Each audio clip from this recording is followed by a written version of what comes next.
জন্য মেরে মোহতারাম দোস্ত, দিনই কোনো আমল যখনই সুযোগ হয় তখনই ওই আমলকে পুরা করার চেষ্টা করা।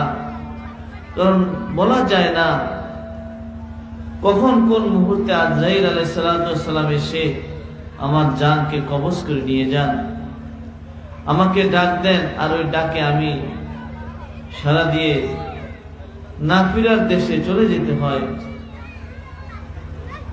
আজকের এই মজলিস আমাদের জীবনের শেষ মজলিস হতে পারে, জীবনে হতে পারে কিনা। সকালবেলা হয়তো খবর আসবে